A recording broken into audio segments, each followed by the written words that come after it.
hal yang penting. Apapun yang akan kita lakukan, persiapan itu adalah hal yang penting.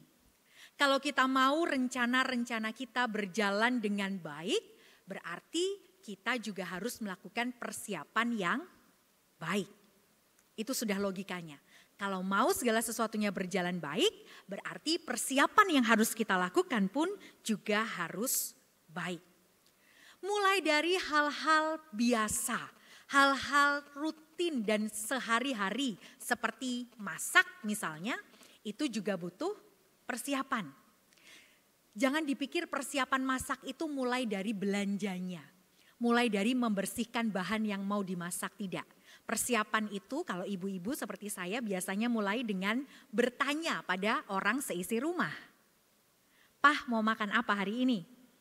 Mas, mau makan apa? Dek, mau makan apa? Nah, tapi biasanya sesama ibu pasti tahu. Biasanya mereka akan menjawab, terserah mama aja. Tapi begitu dimasakin, gak dimakan. Itu paling sebel ya kan? Udah dimasakin malah minta mie instan. Nah, sebel banget itu biasanya ibu-ibu kalau begitu. Nah, dari hal-hal kecil dan biasa seperti itu sampai ke hal-hal besar yang nampaknya terjadi hanya sekali seumur hidup, misalnya pernikahan. Itu pun kita juga melakukan persiapan. Atau pelayanan-pelayanan seperti ini, saya yakin pemusik dan PNK juga persiapan. Betul ya Bapak Ibu ya, pasti persiapan. Wong kadang-kadang sudah persiapan saja, waktu pelayanan atau waktu tampil, yo ono bleore. Gak apa-apa, apalagi gak persiapan, kan begitu. Kadang-kadang kita salah, kadang-kadang kita keliru, padahal sudah persiapan. Gak apa-apa, apalagi kalau gak persiapan, wah tambah bubar, bisa ambiar juga, kan begitu. Jadi sekali lagi persiapan itu adalah hal yang penting. Nah, persiapan juga akan punya level keseriusan dan bentuk yang berbeda-beda begitu. Kita kalau dandan datang ibadah minggu pagi seperti ini, keseriusannya mungkin akan berbeda kalau kita mendatangi misalnya anak kita wisuda. Tentu make upnya beda, bajunya beda, rambutnya beda. Begitu ya. Jadi persiapan itu selalu tergantung dari apa yang akan kita hadapi hari itu. Nah, saya juga begitu Bapak Ibu. Tentu kalau saya melayani ibadah seperti ini tentu saya persiapan. Nah, tapi persiapan saya akan berbeda. Tergantung apa? Bukan tergantung di mana saya melayani atau berapa banyak orang yang saya layani, tidak. Tapi persiapan saya tergantung saya diantar atau tidak. Serius. Karena saya ini Bapak Ibu adalah orang yang buta arah. Kalau misalnya kecerdasan bangun ruang itu kalau masuk Duta Wacana dulu itu dites kecerdasan bangun ruangnya. Itu mungkin minus. Saya sama sekali tidak bisa membayangkan sebuah bangun ruang. Jadi kalau saya bisa survive sampai SMA lulus itu karena saya ngapalin rumusnya aja gitu. Sejujurnya itu kalau matematika gitu ya. Jadi bangun ruang itu saya tidak bisa masuk ke otak saya, kosong, minus gitu. Jadi karena itulah saya yang pertama kecerdasan bangun ruang saya minus, yang kedua saya buta arah. Sehingga yang pertama saya percaya pada Tuhan Yesus, yang kedua saya percaya dan beriman pada GPS. Google Map itu salah satu yang saya imani gitu ya. Nah, jadi kalau saya diantar saya nggak pusing gitu. Saya cuma persiapan khotbah aja, persiapan busana pelayanan gitu aja, dan saya serahkan semuanya pada suami saya. Tinggal duduk saja sampai gitu. Saya itu bahkan bisa loh, bukan hanya di luar Jogja seperti Klaten ya Bapak Ibu. Di gereja-gereja di Jogja saja saya itu bisa loh. Nggak bisa bayangin caranya ke gereja itu dari rumah saya gimana. Itu bisa, seriusan ini. Jadi saya selalu pakai GPS. Nah, itu saya. Nah, jadi persiapan saya itu beda kalau saya diantar atau tidak. Hari ini kebetulan saya tidak diantar. Puji Tuhan kami dikaruniai 2 anak laki-laki. Yang pertama dia pemain sepak bola, jadi pagi ini dia turnamen. Saya dari tadi di WA perkembangannya bagaimana turnamen sepak bola. Dan nanti sore anak kami yang kedua cewek itu mau pentas nari, dia penari. Nah, karena itulah bapaknya harus mengantar 2 anak itu dan saya sendirian. Tentu saya nggak bisa anterin aku, anak-anak piye gitu ya. Nah jadi mulai dari kemarin saya sudah ngeset GPS saya sudah ngecek apakah bensin di mobil itu sudah cukup atau belum gitu ya. Kira-kira saya harus berangkat jam berapa dari rumah dan seterusnya. Suami saya tanya, tumben ngecek bensin biasanya gak ngereken. Ya iyalah biasanya kan saya serahkan urusan itu padamu, batinku gitu ya. Nah itu dia, jadi persiapan itu tergantung dari apa yang kita hadapi. Bentuknya, keseriusannya akan tergantung dari apa yang kita hadapi. Nah di minggu kedua di bulan Desember ini, di minggu Advent kedua ini, kita juga sudah merasakan persiapan-persiapan Natalan. Betul ya, sudah semakin terasa loh. Sudah ada dekorasi pohon Natalnya, sudah ada iklan soal bagaimana kita akan merayakan Natal. Lalu menurut saya tadi saya baca di Warta Jemaat itu yang paling brilian dari Natal GKI Klaten tahun ini adalah warga jemaat diminta membawa satu hiasan dari rumah untuk mendekorasi pohon Natal di gereja. Itu brilian sekali menurut saya. Panitia Natal tahun ini keren banget gitu ya. Itu kan berarti mengundang kita semua untuk turut ambil bagian gitu ya dalam mendekorasi pohon Natal kita tahun ini. Luar biasa banget. Nah itu dia persiapan. Karena kita tahu Natalannya kapan. Saya tadi dengar bahwa perayaan Natal akan dilakukan 25, betul ya Bu Pendeta? Akan dilakukan tanggal 25 Desember. Nah justru karena kita tahu perayaan Natalnya akan diselenggarakan tanggal 25 Desember, berarti kita juga bisa bayangkan persiapan panitianya itu seperti apa. Pasti sudah ada rapat-rapat, pasti sudah ada koordinasi, pasti seksi acara sudah membuat gambaran acaranya tanggal 25 nanti bagaimana. Pasti publikasi, dokumentasi itu sudah berpikir apa yang akan dilakukan dengan ruang gereja ini. Lalu kemudian mungkin Bapak Ibu Saudara yang tergabung dalam paduan suara juga sudah mulai latihan-latihan. Seksi favorit saya, seksi konsumsi juga mungkin sudah mulai mencari berapa dana yang dibutuhkan untuk konsumsinya dan seterusnya. Dan tidak kalah penting adalah biasanya kalau minggu-minggu seperti ini sudah menjahitkan seragam. Natalan itu kalau seragamnya enggak baru itu kayaknya kok enggak oke gitu ya. Wah, biasanya begitu. Nah itu dia Bapak Ibu, karena kita tahu apa yang akan kita hadapi, kita akan persiapan. Karena kita tahu perayaan Natalnya tanggal 25, lalu panitianya persiapan. Nah tentu persiapan-persiapan Natal ini adalah hal yang baik. Tapi sadarkah kita bahwa persiapan-persiapan yang kita lakukan itu, kerepotan-kerepotan itu sebenarnya hanya persiapan untuk merayakan Natal. Tapi belum persiapan untuk persiapan Advent seperti yang dikatakan oleh Yohanes Pembaptis dalam bacaan ketiga kita hari ini. Jadi kerepotan tadi itu hanya untuk repot persiapan Natal, tapi belum persiapan Advent seperti yang dikatakan oleh Yohanes Pembaptis.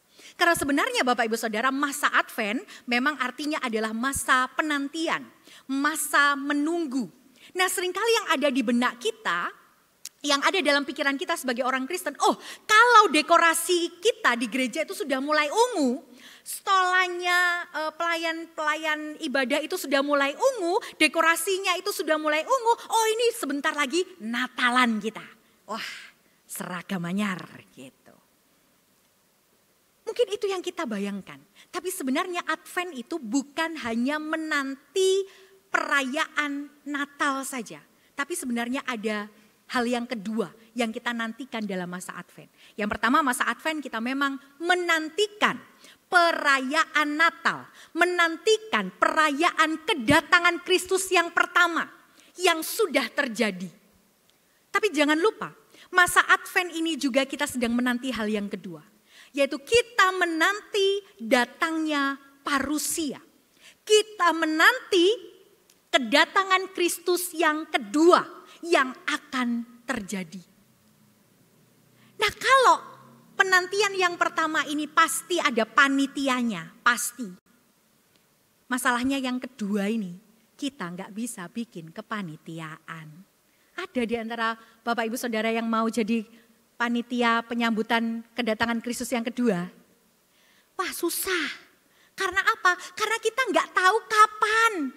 Kalau perayaan Natal jelas tanggal 25 Desember jam berapa? 17. Ya, jam 7. Oh, sampai panitia ini lupa jamnya gitu. Katakanlah jam 17 gitu. Sudah tahu perayaannya hari itu jam segitu, dana yang dibutuhkan sekian sehingga kita harus cari dana, sehingga kita harus pesan makanan sekian, itu jelas. Tapi masalahnya adalah persiapan kedatangan Yesus yang kedua. Gimana caranya? Nah Bapak Ibu dan Saudara yang terkasih, penginjil Markus ini langsung menceritakan, langsung menjelaskan di awal Injilnya soal apa dan siapa yang kita nanti. Ya, soal apa dan siapa yang kita nanti. Di pasal 1 ayat yang ke-1, Markus sudah dengan gamblang sekali menjelaskan apa atau siapa yang sedang kita nanti. Dia menulis, inilah permulaan Injil tentang Yesus Kristus, anak Allah. Jadi kalau Advent ini kita bicara soal penantian, Markus sudah langsung bilang yang kita nanti adalah Yesus Kristus, anak Allah. Inilah alasan kita ada dalam masa penantian. Inilah alasan kita harus menunggu, yaitu Yesus Kristus, anak Allah. Nah menurut penginjil Markus, Yesus Kristus sang anak inilah yang dijanjikan sejak zaman Nabi Yesaya dalam bacaan pertama kita tadi. Apa yang ditulis oleh Yesaya dalam bacaan kita pertama tadi ditujukan kepada bangsa Israel, dalam hal ini sudah menjadi bangsa Yehuda. Karena Israel itu sudah terpisah dan menjadi Israel Utara dengan ibu kota Samaria, dia jatuh duluan. Lalu Yehuda dengan ibu kotanya Yerusalem. Nah Yehuda dengan ibu kota Yerusalem ini bertahan lebih lama daripada saudaranya di utara. Nah tapi waktu Yesaya menuliskan teks yang kita baca ini, Yehuda ini sedang dibuang. Mereka sudah kalah perang, kalah dari kerajaan besar sekali waktu itu, kerajaan Babilonia. Kalah dan bukan cuma dikalahkan, tapi orang-orang terpilih cerdik cendekianya itu ditangkap lalu dibawa ke tanah Babel. Sehingga kerajaan Yehuda itu tidak punya cukup kemampuan untuk membangun dirinya lagi. Jadi Yehuda ini kehilangan harapan. Mereka yang ditinggal di tanah Yehuda itu juga kehilangan harapan. Soalnya apa? Soalnya nggak bisa bangun sendirian. Yang dibawa ke tanah Babel itu juga mereka sedih. Mereka juga kehilangan harapan karena mereka dibawa jauh dari tanah perjanjian dari Tuhan. Nah kepada bangsa yang sedang patah semangat inilah, kepada bangsa yang kehilangan harapan inilah, Nabi Yesaya memberikan nubuatannya. Nabi Yesaya memberikan janjinya bahwa Tuhan sendiri yang akan datang. Dia akan datang bagaikan seorang gembala yang menghimpunkan domba-dombanya. Jadi tadi umat Israel terserak. Tapi digambarkan oleh Yesaya, nanti Tuhan akan datang sendiri. Seperti gembala, menghimpun domba-dombanya. Bukan cuma mengumpulkan, tapi digambarkan gembala ini gembala yang luar biasa. Karena gembala ini akan memangku anak-anak domba. Dan menuntun induk-induknya dengan penuh kasih. Itu yang dikatakan oleh Yesaya. Nah di sini, di bagian bacaan kita yang ketiga, Markus ingin membuktikan bahwa Yesus Kristus anak Allah itulah yang menggenapi janji yang diberikan sejak zaman Nabi Yesaya. Berarti Tuhan itulah sendiri yang akan datang. Tuhan sendiri, bukan lagi malaikatnya, bukan lagi utusannya, tapi Tuhan sendiri yang datang. Nah lalu pertanyaannya adalah, kalau kita harus persiapan menyambut Tuhan, apa yang harus kita lakukan Bapak Ibu Saudara? Kalau misalnya gereja ini didatengin katakanlah Bupati Klaten saja. Apakah akan biasa-biasa saja? Apakah akan seadanya? Oh ya jelas tidak. Pasti ada konsumsinya, pasti ada dekorasinya, pasti ada persiapannya. Atau kalau presiden atau calon presiden datang ke gereja kita ini, masa kita diem-diem saja? Pasti ada persiapannya. Nah sekali lagi pertanyaannya, kalau yang akan datang adalah Tuhan sendiri, bagaimana persiapannya? Yuk angel, wong membentuk panitianya saja susah. Apa ada di antara Bapak Ibu Saudara yang mau jadi panitianya? Kalau panitia Natal, saya yakin ada di antara Bapak Ibu Saudara yang jadi panitia Natal tahun ini. Tapi kalau panitia kiamat, sopo sing gelem? Nah Bapak Ibu dan Saudara yang terkasih, pertanyaan soal lalu bagaimana caranya kita mempersiapkan diri menyambut kedatangan Tuhan sendiri, itu ada di ayat 4. Bagaimana Yohanes Pembaptis memperingatkan orang-orang Yahudi saat itu, sebenarnya peringatan ini, seruan ini juga berlaku bagi kita yang ada dalam masa penantian menanti datangnya Kristus yang kedua kalinya. Di ayat 4 Yohanes Pembaptis berseru begini, bertobatlah dan berilah dirimu dibaptis dan Allah akan mengampuni dosamu. Bapak Ibu Saudara, dari seruan Yohanes Pembaptis ini kita bisa menyimpulkan bahwa cara persiapan untuk mempersiapkan atau untuk menyambut kedatangan Tuhan itu gak perlu panitia. Gak perlu kakean koordinasi. Gak perlu kakean rapat. Kenapa? Karena yang dibutuhkan adalah persiapan diri. Persiapan hati. Bukan sebagai sebuah komunitas, tapi terutama sebagai sebuah individu atau sebagai seorang individu. Karena yang namanya pertobatan itu harus kita lakukan sebagai individu. Nah jadi Bapak Ibu Saudara, persiapan yang harus kita lakukan adalah seperti seruannya Yohanes Pembaptis ini. Bertobatlah. Nah mungkin ada di antara kita yang bilang, ngapain saya bertobat? Orang setiap minggu kalau saya datang ibadah ya selalu bertobat. Kan ada pengakuan dosanya. Kan ada berita anugerahnya, jadi ngapain lagi saya bertobat? Atau mungkin ada di antara kita yang seperti para pemuka agama Yahudi di zaman itu. Saat Yohanes Pembaptis berseru-seru soal pertobatan, para pemuka agama Yahudi merasa, pertobatan itu bukan buat saya. Saya tidak pernah berzina, saya tidak pernah membunuh, saya bukan pemungut cukai. Jadi saya bersyukur karena saya bukan orang berdosa. Lalu dia menunjukkan ketidakberdosaannya di hadapan Tuhan. Mungkin secara tidak sadar ada di antara kita yang berlaku seperti pemuka agama Yahudi itu. Merasa tidak perlu bertobat. Tapi Bapak Ibu dan Saudara yang terkasih, pertobatan yang dimaksudkan oleh Yohanes Pembaptis dalam bacaan kita ini bukan pertobatan yang ritual tanpa makna. Atau pertobatan yang rutinitas belaka, bukan. Tapi pertobatan yang dimaksud oleh Yohanes Pembaptis di sini bicara soal yang pertama, pengakuan. Pertobatan itu harus ada pengakuannya. Mengaku bahwa kita bersalah, mengaku bahwa kita berdosa, itu adalah langkah pertama dalam sebuah pertobatan. Dan setelah mengaku, kemudian kita melakukan penyesalan. Karena kalau cuma ngaku tok, Tuhan, aku mengaku.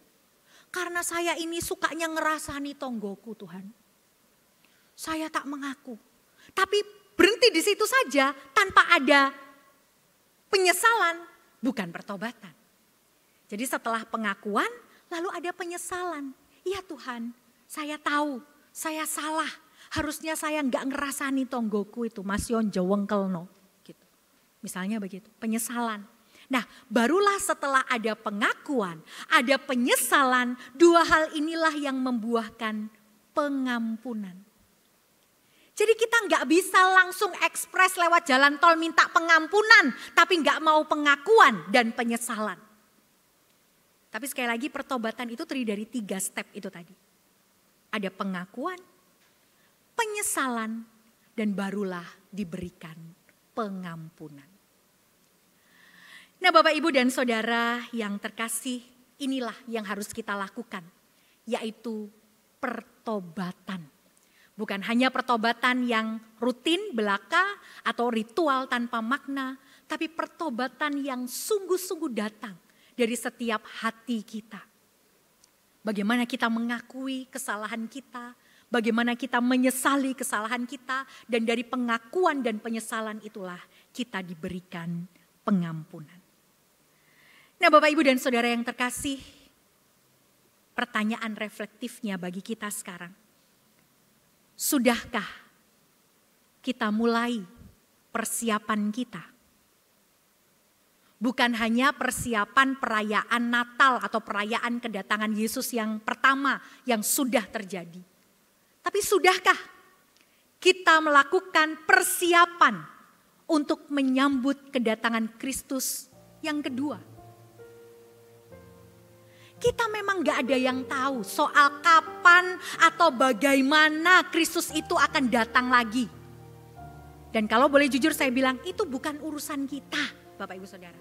Bukan urusan kita, bukan urusan kita kapan dan bagaimana Yesus datang kedua kalinya. Mungkin kita masih ingat ya, 2012 itu yang paling baru adalah tahun di mana digambarkan Yesus itu akan datang lagi, kiamat itu akan terjadi. Seingat saya itu ada beberapa faktor, paling tidak ada 2. Yang pertama, kalender suku Inka, kalau saya nggak salah suku Inka, itu habis tahun 2012. Jadi digambarkan Inka ini adalah suku yang sudah punah, tapi mereka itu punya teknologi yang luar biasa sehingga di zaman itu mereka sudah bikin kalender jauh ke depan. Dan kalendernya itu habis tahun 2012 gitu. Wah, 2012 ini lalu menjadi tahun di mana kiamat. Lalu kemudian yang kedua sampai ada filmnya, ya kan? Kalau Bapak Ibu Saudara searching tuh masih ada film 2012. Kalau nonton itu pasti tambah takut. Tahun itu ya, nonton itu pasti tambah takut. Dan yang ketiga itu secara lokal. Saya ingat Mama Lawrence, Bapak Ibu masih ingat gak ya? Mama Lawrence, peramal yang sering muncul di infotainment zaman itu bilang, saya sudah tidak bisa lagi melihat tahun setelah 2012. Setelah tahun 2012 penglihatan saya gelap gitu katanya. Wah, orang makin bingung gitu ya. Padahal biasanya Mama Lawrence ini memperkirakan ada yang cerai, selebriti ada yang mati lah, ada yang kecelakaan gitu. Dan biasanya itu selalu terjadi. Wah. Nah begitu Mama Lawrence bilang, saya setelah 2012 penglihatan saya gelap gitu. Wah, orang Indonesia udah bingung. Wah, temenan ini berarti kiamat gitu ya. Nah padahal Mama Lawrence sendiri yang meninggal tahun 2012 gitu. Pantas peteng ya. Ternyata Mama Lawrence sendiri yang meninggal. Nah itu dia Bapak Ibu Saudara. Tidak perlu lagi kita susah payah untuk menghitung-hitung kapan Yesus datang. Tidak perlu ada seminarnya soal menghitung kapan Yesus datang atau bagaimana dia datang. Itu bukan urusan kita. Yang jadi urusan kita adalah memastikan bagaimana persiapan kita. Memastikan bagaimana kehidupan kita layak untuk menyambut kedatangannya. Itu urusan kita. Sekali lagi, kapan soal bagaimana Yesus datang bukan urusan kita. Itu hak prerogatifnya Allah. Prerogatifnya Allah. Ya benar. Itu bukan urusan kita. Tapi urusan kita adalah memastikan bagaimana kita hidup selama masa penantian ini. Bagaimana persiapan kita, bagaimana kehidupan kita, apakah kehidupan kita layak dalam menyambut Dia, itulah urusan kita. Itulah urusan saya dan Bapak Ibu Saudara sekalian. Karena memang sekali lagi kapan dan bagaimana gak ada yang tahu. 2 Petrus bacaan kita kedua hari ini menyatakan bahwa hari Tuhan itu datangnya seperti pencuri. Mana ada opo tumon pencuri yang pengumuman "Hei Pak, mengko bengi tak colong omahmu." Apa ada? Gak ada. 2 Petrus berkata begitu. Hari Tuhan itu datang seperti pencuri. Dia pasti datang tapi gak ada yang tahu kapan dan bagaimana. Pasti datang tapi gak tahu kapan. Nah karena itu Bapak Ibu dan Saudara yang terkasih, saat kita sadar bahwa kita sedang ada dalam masa penantian, mari kita juga sadar bahwa kita tidak tahu itu kapan datangnya. Tuhan kapan datangnya kita sama-sama gak tahu. Tapi itu bukan jadi alasan bagi kita untuk lengah. Bukan jadi alasan bagi kita untuk abai, lalu hidup sak karpe dewe. Jangan. Memang kita tidak tahu kapan. Tapi percayalah, Yesus pasti datang. Pasti. Kenapa? Karena alasannya sama. Kedatangan Yesus yang pertama dan kedatangannya yang kedua nanti alasannya sama. Apa alasannya? Alasannya adalah LOVE tadi. Ya, alasan Yesus datang yang pertama dan akan datang lagi adalah kasih. Karena Dia mengasihi kita, Yesus sudah datang dan akan datang. Dan kasih-Nya itu tidak pernah berubah. Dia sudah, sedang, dan akan terus mengasihi kita. Jadi apapun yang sedang kita alami dalam hidup kita, Bapak Ibu Saudara. Mungkin ada di antara kita yang sedang mengalami kegagalan. Mungkin ada di antara kita yang sedang mengalami kekecewaan, kehilangan, kesakitan. Atau apapun yang terjadi dalam hidup kita, percayalah. Kasih Kristus tidak pernah berubah. Cinta Kristus tidak pernah berubah. Itu berlaku, sudah, sedang, dan akan.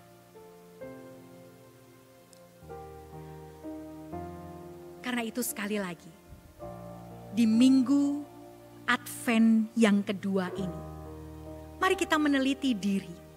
Mari kita berefleksi. Sudahkah kita melakukan pertobatan? Sudahkah kita melakukan pengakuan, penyesalan, sehingga kita layak untuk mendapatkan pengampunan?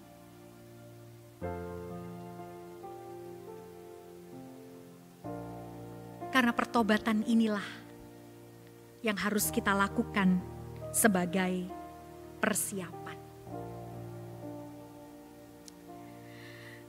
Apapun yang terjadi, apapun yang sedang kita hadapi sekarang, sekali lagi mari ingat bahwa cintanya kekal. Kasih-Nya kekal.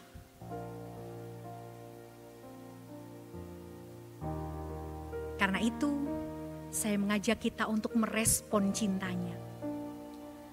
Mari kita merespon kasih-Nya kepada kita. Dan mari kita berkata padanya, ku mau cinta Yesus selamanya. Ku mau cinta Yesus selamanya. Meskipun badai silih berganti dalam hidupku, ku tetap cinta Yesus selamanya. Katakan bersama-sama. Ku mau cinta Yesus selamanya. Ku mau cinta Yesus selamanya. Meskipun badai silih berganti dalam hidupku, ku tetap cinta Yesus selamanya. Mari kita panggil Bapa kita. Ya Bapa, Bapa, ini aku anakmu.